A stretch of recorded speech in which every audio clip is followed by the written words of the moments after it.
Hello everyone, this is Chadi Alraies from New York NYEVS. I'm really privileged to be with another general cardiology fellow interested in intervention, Mohamed Al Hajji, coming from West Virginia. Mohamed, thanks for being with us. Thank you for having me, Dr. Alraies. Yeah, so this is the first time coming to EVS? Yeah, actually this is my first time. So what attracts you to, this is focused on endovascular peripheral, so what attracts you to come to the conference or to study more in that space? Yeah, basically, I mean, I'm currently a second-year general cardiology fellow. I'm interested in interventional, so hopefully going to apply for that next summer. I think nowadays, if you're going to intervene on patients with the peripheral arterial disease being very prevalent, you're going to encounter these patients in your practice on day-to-day basis, either in your clinic or in your lab. The conference actually was eye-opening for me to see what other people are doing in that area and in that space.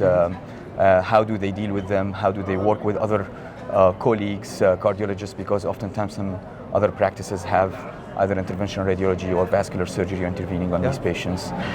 So it is an important collaboration between different teams that show you what to do.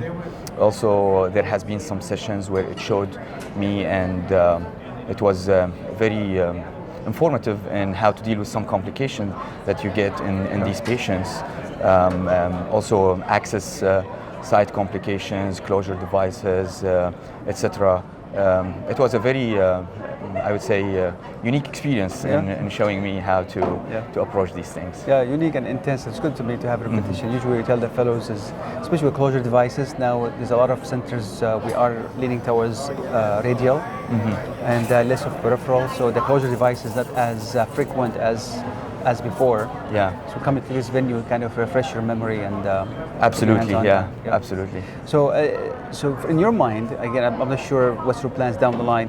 You're interested in PAD treatment. You're interested in endovascular therapies. Do you think doing one extra year is necessary to master your skills, or you are looking for a program hopefully will give you some the beginning or some first step to get into endovascular treatment? Yeah, that's a great question, actually.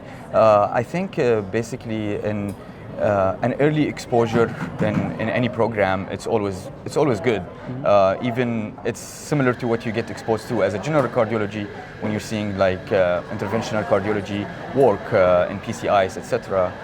So I think when you're in interventional and you're doing more of these interventions, getting a little bit of exposure is always unique and helpful. However, if I'm not the most experienced person in the PAD, I think some experienced personnel will say you probably need it, especially if you're going to do some of these complex cases. You probably need further cases or extra training. If you're going to do the bread and butter ones, maybe you will get away with just getting the numbers. So it can go either ways, what I'm trying to say. Yeah, well, usually it depends of what you want to do down the line. If you want to be 50 coronary, 50 peripheral, or you want to do 50 structural, 50 coronary, whatever you would like to do in the future, this is dictate, I mean, what you need to do extra. But I think doing an extra year in endovascular, I think, especially if you do the complex cases, as you mentioned, it's maybe necessary. Well, Bilal, Mohamed, thanks for being with us. It really is a privilege to have you early in your career, second year, coming to this conference. Thank you for having me. You seem very focused and dedicated, which is great from now. And good luck with your application next year. Thank you so much. I appreciate you, Dr. Alraies. Watch these videos and others on the YouTube channel. This is Chadi Alraies coming to you from New York NYEVS 2024. Again, Mohamed, thanks for being with us. Thank you so much. All right.